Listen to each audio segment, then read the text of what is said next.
نہ میں تمہاری فریاد رسی کر سکتا ہوں اور نہ تم میری فریاد رسی کر سکتے ہو۔ میں اس بات سے انکار کرتا ہوں کہ تم پہلے مجھے شریک بناتے تھے۔ بے شک جو ظالم ہیں ان کے لیے درد دینے والا عذاب ہے، اور جو ایمان لائے اور عمل نیک کیے وہ بہشتوں میں داخل کیے جائیں گے جن کے نیچے نہریں بہہ رہی ہیں، اپنے پروردگار کے حکم سے ہمیشہ ان میں رہیں گے، وہاں ان کی صاحب سلامت سلام ہوگا۔ کیا تم نے نہیں دیکھا کہ خدا نے پاک بات کی کیسی مثال بیان فرمائی ہے؟ وہ ایسی ہے جیسے پاکیزہ درخت جس کی جڑ مضبوط یعنی زمین کو پکڑے ہوئے ہو اور شاخیں آسمان میں، اپنے پروردگار کے حکم سے ہر وقت پھل لاتا اور میوے دیتا ہو۔ اور خدا لوگوں کے لیے مثالیں بیان فرماتا ہے تاکہ وہ نصیحت پکڑیں۔ اور ناپاک بات کی مثال ناپاک درخت کسی ہے، نہ جڑ مستحکم نہ شاخیں بلند، زمین کے اوپر ہی سے اکھیڑ کر پھینک دیا جائے، اس کو ذرا بھی قرار و ثبات نہیں۔ خدا مومنوں کے دلوں کو صحیح اور پکی بات سے دنیا کی زندگی میں بھی مضبوط رکھتا ہے اور آخرت میں بھی رکھے گا، اور خدا بے انصافوں کو گمراہ کر دیتا ہے، اور خدا جو چاہتا ہے کرتا ہے۔ کیا تم نے ان لوگوں کو نہیں دیکھا جنہوں نے خدا کے احسان کو ناشکری سے بدل دیا اور اپنی قوم کو تباہی کے گھر میں اتارا؟ وہ گھر دوزخ ہے، سب ناشکرے اس میں داخل ہوں گے اور وہ برا ٹھکانہ ہے۔ اور ان لوگوں نے خدا کے شریک مقرر کیے کہ لوگوں کو اس کے رستے سے گمراہ کریں۔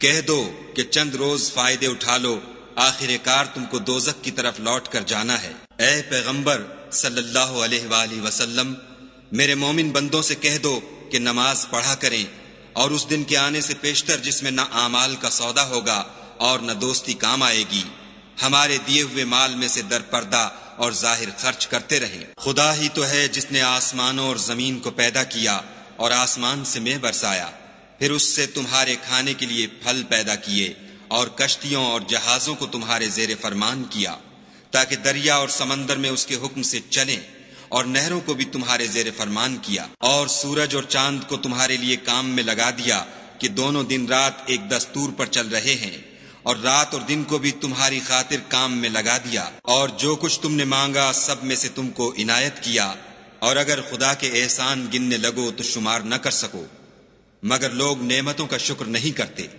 کچھ شک نہیں کہ انسان بڑا بے انصاف اور ناشکر ہے۔ اور جب ابراہیم نے دعا کی کہ میرے پروردگار اس شہر کو لوگوں کے لیے امن کی جگہ بنا دے، اور مجھے اور میری اولاد کو اس بات سے کہ بتوں کی پرستش کرنے لگیں بچائے رکھ۔ اے پروردگار، انہوں نے بہت سے لوگوں کو گمراہ کیا ہے، سو جس شخص نے میرا کہا مانا وہ میرا ہے، اور جس نے میری نافرمانی کی تو بخشنے والا مہربان ہے۔ اے پروردگار، میں نے اپنی اولاد میدان مکہ میں جہاں کھیتی نہیں تیرے عزت و ادب والے گھر کے پاس لا بسائی ہے۔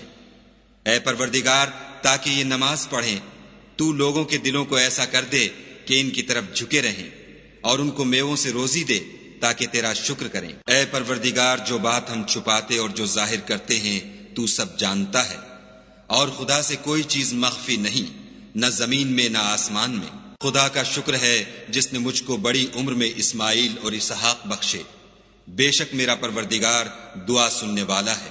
اے پروردگار، مجھ کو ایسی توفیق عنایت کر کہ نماز پڑھتا رہوں، اور میری اولاد کو بھی یہ توفیق بخش۔ اے پروردگار، میری دعا قبول فرما۔ اے پروردگار، حساب کتاب کے دن مجھ کو اور میرے ماں باپ کو اور مومنوں کو مغفرت کیجو۔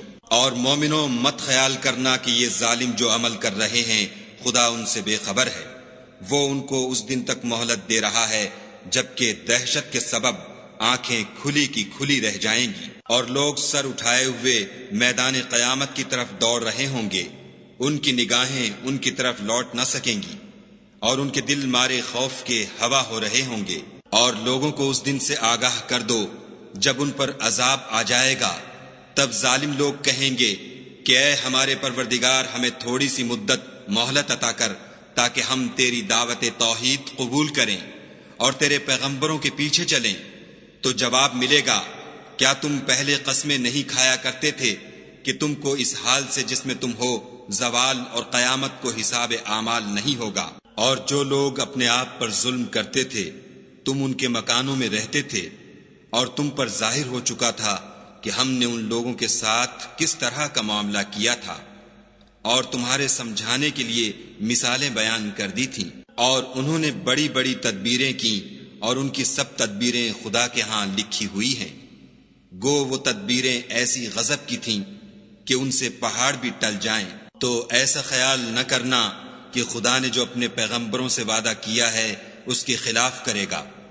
بے شک خدا زبردست اور بدلہ لینے والا ہے۔ جس دن یہ زمین دوسری زمین سے بدل دی جائے گی اور آسمان بھی بدل دیے جائیں گے اور سب لوگ خدائے یگانہ و زبردست کے سامنے نکل کھڑے ہوں گے، اور اس دن تم گناہ گاروں کو دیکھو گے کہ زنجیروں میں جکڑے ہوئے ہیں، ان کے کرتے گندھک کے ہوں گے اور ان کے منہوں کو آگ لپٹ رہی ہوگی۔